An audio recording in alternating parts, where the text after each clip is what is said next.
Last ഓവറിലാണ് Rajasthan കളി ജയിച്ചത്. 99% തോൽക്കേണ്ട മത്സരമായിരുന്നു.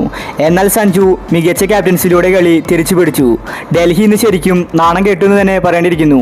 അടുപ്പിച്ച് രണ്ടാമത്തെ മത്സരമാണ് ഡൽഹി ഇപ്പോൾ കളി തോൽക്കുന്നത്. ഇന്ന് കളി തോറ്റ ശേഷം ഡൽഹി ക്യാപ്റ്റൻ ഋഷഭ് പന്ത് പറഞ്ഞ കാര്യമാണ് നമ്മൾ ഇന്നത്തെ വീഡിയോയിൽ നോക്കുന്നത്. ഇതുപോലത്തെ IPL ന്യൂസിന് വേണ്ടി ഈ ചാനൽ മറക്കാതെ സബ്സ്ക്രൈബ് ചെയ്യൂ. ഡൽഹിയും രാജസ്ഥാനും നേർക്കുനേർ വന്നപ്പോൾ ഒരു ആവേശകരമായ മത്സരം ആരാധകർ പ്രതീക്ഷിച്ചിട്ടുണ്ടായിരുന്നു. അതുപോലെ തന്നെ സംഭവിക്കുകയും ചെയ്തു. ലാസ്റ്റ് ഓവറിലാണ് രാജസ്ഥാൻ കളി ജയിച്ചത്. ഇന്ന് കളി തോറ്റ ശേഷം ഋഷഭ് പന്ത് പറഞ്ഞത് ഇങ്ങനെയായിരുന്നു: ഞങ്ങൾക്ക് ഒരുപാട് തെറ്റുകൾ ഇന്ന് സംഭവിച്ചിട്ടുണ്ട്. പ്രധാനമായും ബാറ്റിങ്ങിലാണ് പണി കിട്ടിയത്. കുറച്ചും കൂടി ശ്രദ്ധിച്ച് കളിച്ചുവെങ്കിൽ ഞങ്ങൾക്ക് ഇന്ന് ജയിക്കാമായിരുന്നു. വാർണർ മികച്ച ബാറ്റിംഗ് ആണ് ഓപ്പണിംഗിൽ കാഴ്ചവെച്ചത്.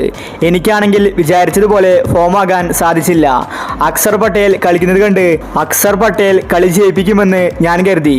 എന്നാൽ അവനും പിഴച്ചു. ലാസ്റ്റ് ഓവറിൽ മികച്ച ബൗളിംഗ് ആണ് രാജസ്ഥാൻ കാഴ്ചവെച്ചത്. അവരുടെ ക്യാപ്റ്റൻ സഞ്ജു ആണ്.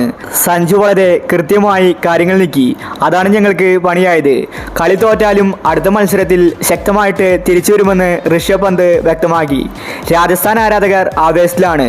അടുപ്പിച്ച് രണ്ടാം മത്സരമാണ് രാജസ്ഥാൻ ജയിക്കുന്നത്. സഞ്ജു ഇന്ന് മികച്ച ക്യാപ്റ്റൻസിയാണ് കാഴ്ചവെച്ചത്. അവസാന നിമിഷം കളി കൈവിട്ടു പോകുമെന്ന് തോന്നിച്ചുവെങ്കിലും രാജസ്ഥാൻ കളി തിരിച്ചു പിടിച്ചു. ഡൽഹി ഇങ്ങനെ മോശം ടീമാകുമെന്ന് ആരും തന്നെ കരുതിയില്ല. രണ്ടാമത്തെ മാച്ചും അവർ തോറ്റിരിക്കുകയാണ്. രാജസ്ഥാൻ രണ്ടും കൽപ്പിച്ചാണ് വന്നിരിക്കുന്നത്.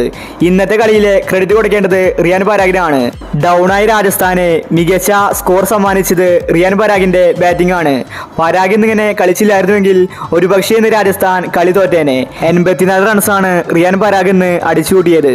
സഞ്ജു ബാറ്റിംഗിൽ ഫ്ലോപ്പായാലും ക്യാപ്റ്റൻസിയിൽ മികച്ചു നിന്നു. അപ്പോൾ ഇന്നത്തെ കളിയെ പറ്റി നിങ്ങളുടെ അഭിപ്രായങ്ങൾ താഴെ കമന്റ് ചെയ്യുക. ഇതുപോലത്തെ IPL ന്യൂസിന് വേണ്ടി ചാനൽ മറക്കാതെ സബ്സ്ക്രൈബ് ചെയ്യൂ.